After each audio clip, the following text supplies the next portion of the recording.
Halo teman-teman sejawat para calon nurse kebanggaan, selamat datang di sesi bedah kasus kita. Sebagai perawat masa depan, kalian pasti udah tahu banget kan, kalau di ruang perawatan anak, waktu itu segalanya. Setiap detik itu benar-benar berharga. Apalagi kalau kita berhadapan sama pasien kecil yang belum bisa ngomong dan ngasih tahu apa yang mereka rasain. Oke, kita langsung mulai aja nih. Hari ini kita nggak bakal cuma baca teori ngebosenin. Kita bakal ngasah insting kalian lewat tantangan klinis yang udah dirancang khusus buat mancing insting perawat kalian keluar. Nah, di sesi pembahasan kali ini kita bakal ngelewatin 10 soal kasus keperawatan anak secara gerak cepat alias rapid fire. Aturannya simple banget. Saya bakal bacain skenario klinis atau vignette singkat dari data nyata di lapangan. Tugas kalian, tebak diagnosis keperawatan utamanya secepat mungkin sebelum jawabannya saya bongkar. Kuncinya ada di kemampuan kalian nangkep tanda dan gejala krusial yang bedain satu masalah sama masalah lainnya. Udah siap buat ngetes seberapa tajam analisa kalian? Tarik napas dalam-dalam, dan yuk kita mulai. Oke, masuk kasus pertama. Coba bayangin, ada anak perempuan umur 10 tahun di bangsal anak. Dia punya riwayat sindrom nefrotik. Tiba-tiba dia ngeluh badannya lemes dan dadanya sesek banget. Hasil ronsen nunjukin ada penumpukan cairan di rongga pleura. Coba perhatiin tanda vital yang ini. Frekuensi napasnya tembus 34 kali per menit. Dalam kondisi gawat napas kayak gini, insting klinis kalian harus langsung nyala. Kira-kira apa masalah keperawatan utamanya? Yap, betul banget. Jawabannya pola nafas tidak efektif. Jadi poin krusialnya tuh ada di penumpukan cairan di rongga pleura tadi. Cairan ini ibaratnya neken paru-paru dari luar, bikin rongga dada nggak bisa ngembang maksimal. Nah, tubuh si anak nyoba ngompensasi dengan nafas lebih cepet. Makanya respiratory rate-nya nyampe 34 kali per menit. Ini murni masalah di pola ekspansi paru ya, bukan karena ada sumbatan di jalan nafasnya. Lanjut, kita gerak cepat ke kasus kedua. Ada anak laki-laki usia 8 tahun lagi masa pemulihan 2 hari pasca operasi usus buntu atau appendiktomi. Dia kelihatan pucat, nangis terus sambil megangin area perutnya. Pas kalian periksa, dia tampak meringis kesakitan dan waktu ditanya dia nunjukin skala nyeri di angka 7 dari 10. Ayo, apa prioritas utama kalian? Jelas banget ya jawabannya, nyeri akut. Hal yang paling menarik dari kasus ini tuh gimana data objektif sama subjektifnya saling ngedukung. Riwayat operasi invasif 2 hari yang lalu, ditambah dia meringis dan megangin perut, makin valid dengan pelaporan subjektif skala nyeri 7. Di angka segini, nyeri itu udah masuk kategori berat loh buat anak-anak. Jadi ini prioritas absolut, sebelum kalian bisa nanganin masalah lainnya. Masuk kasus ketiga. Pasiennya balita laki-laki umur 38 bulan yang juga kena sindrom nefrotik. Ibunya panik banget karena anaknya sembab parah di hampir seluruh tubuh. Mata, pipi, perut, kaki, sampai ke kelaminnya. Ditambah lagi kencingnya keluar dikit banget. Tapi data yang paling bikin kaget, berat badannya lompat drastis dari 9,5 kilo jadi 12 kilo. Wah, diagnosis apa nih yang langsung kepikiran di kepala kalian? Udah pasti jawabannya hipervolemia. Kenaikan hampir 3 kilogram buat anak sekecil ini dalam waktu singkat tuh red flag banget buat retensi cairan parah. Ditambah ada sembab anasarka dan urin yang dikit, diagnosis hipervolemia ini jadi prioritas yang udah nggak bisa ditawar lagi. Ginjalnya lagi benar-benar berjuang, dan cairan merembes numpuk di ruang interstisial. Tarik napas bentar, kita lanjut ke kasus keempat. Bayangin ada balita usia 2 tahun dibawa ibunya karena batuk berdahak yang udah 5 hari nggak sembuh-sembuh. Pas kalian auskultasi, kedengeran jelas ada suara ronki di kedua lapang taruh. Lendirnya banyak banget, tapi si anak ini nggak bisa batuk efektif buat ngeluarinnya. Tebak apa diagnosis utamanya? Jawaban yang benar, bersihan jalan nafas tidak efektif. Ingat ya bedanya yang krusial antara pola napas sama bersihan jalan nafas. Kalau di sini masalah utamanya jelas di pipa salurannya. Ada rintangan fisik berupa dahak yang berlebih.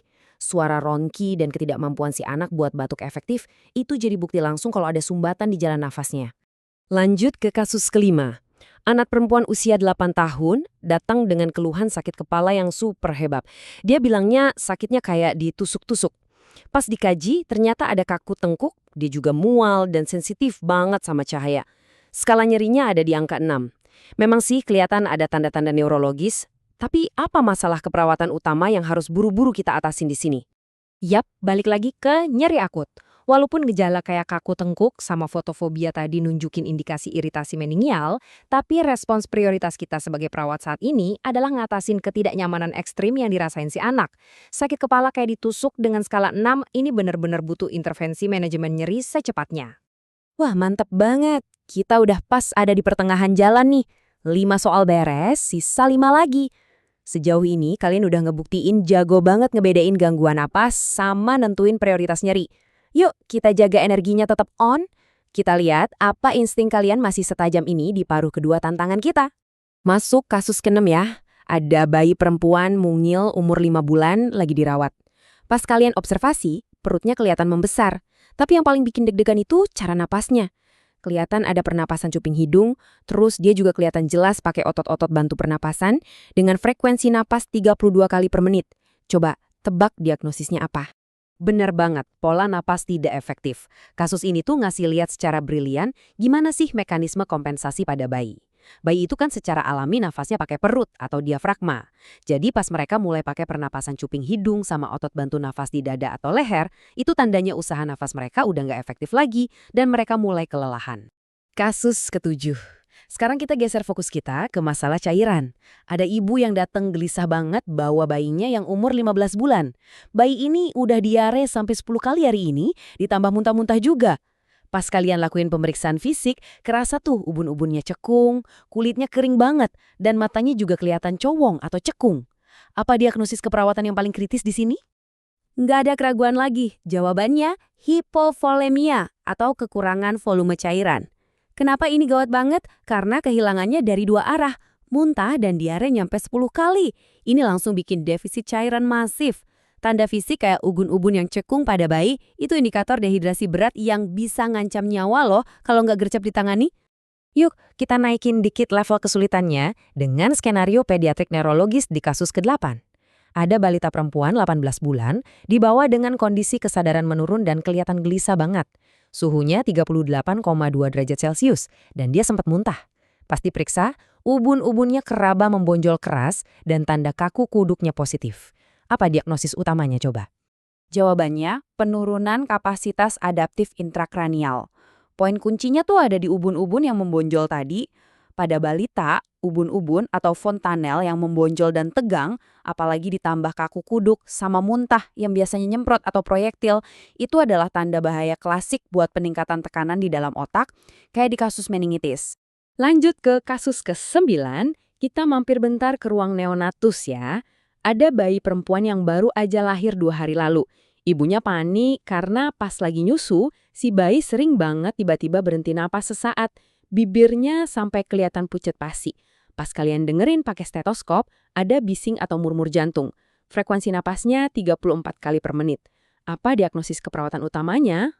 Jawaban yang benar, pola napas tidak efektif. Walaupun kita curiga ada masalah kardiovaskular bawaan gara-gara suara murmur tadi, masalah aktual yang paling ngancam nyawa di detik itu ya apneunya, kondisi berhenti napas pas lagi aktivitas, yang dalam hal ini pas dia nyusu. Bibir pucat nunjukin perfusi yang jelek karena pola napasnya gagal ngasih suplai oksigen yang stabil. Dan akhirnya kita sampai di soal diagnosis klinis terakhir, kasus ke-10. Anak usia 2 tahun 9 bulan, dirawat dengan diagnosis medis pneumonia. Ibunya lapor kalau anaknya sesak napas banget dan batuk terus-terusan. Frekuensi napasnya super tinggi, nyampe 47 kali per menit, dan ada demam ringan 37,8 derajat Celcius. Sebagai perawat, apa prioritas kalian di kasus ini? Jawabannya adalah bersihan jalan napas tidak efektif. Di kasus infeksi pernapasan kayak pneumonia gini, produksi dahak berlebih di saluran napas tuh jadi biang kerok utamanya. Tubuh kan otomatis nyoba ngebersihinnya dengan batuk terus-terusan dan napas lebih cepat. Luar biasa, selamat ya! Kalian udah berhasil ngelewatin 10 soal klinis ini dengan keren banget. Tapi tunggu, jangan lega dulu. Saya masih punya satu twist terakhir buat kalian. Di dunia nyata, jago diagnosis aja tuh nggak cukup kalau nggak dibarengin sama kompas moral yang kuat. Coba dengerin kasus etik ini. Ada anak 12 tahun dengan ISK, dia ngerasa nggak nyaman sama kateternya. Kalian sebagai perawatnya udah janji nih sama orang tuanya buat ngecek kateter itu setiap 2 jam. Ternyata kalian lupa, dan akhirnya bikin area pemasangannya jadi kemerahan. Nah, prinsip etik apa nih yang kalian langgar? A. Justice, B. Fidelity, C. Autonomy, D. Beneficence, atau E. Confidentiality. Jujur aja, saya nggak akan ngasih tahu jawabannya di sini ya. Saya pengen kalian mikir baik-baik soal skenario ke-11 tadi. Gimana? Ada ide? Yuk langsung drop jawaban dan argumen kalian di kolom komentar di bawah. Apakah itu melanggar prinsip keadilan, ingkar janji, otonomi, kemanfaatan, atau kerahasiaan? Teman-teman, kayak kutipan yang super kuat di depan kalian ini, etika itu adalah penuntun sejati profesi kita. Pengetahuan medis dan klinis emang bikin kalian jadi perawat yang pintar, tapi etikalah yang bakal bikin kalian jadi perawat yang luar biasa hebat. Jadi janji ya, mari kita aplikasikan prinsip-prinsip etik ini di setiap tindakan praktik harian kita. Makasih banyak udah seru-seruan bareng di sesi pembahasan hari ini. Terus semangat belajarnya dan sampai ketemu lagi di analisa kasus berikutnya.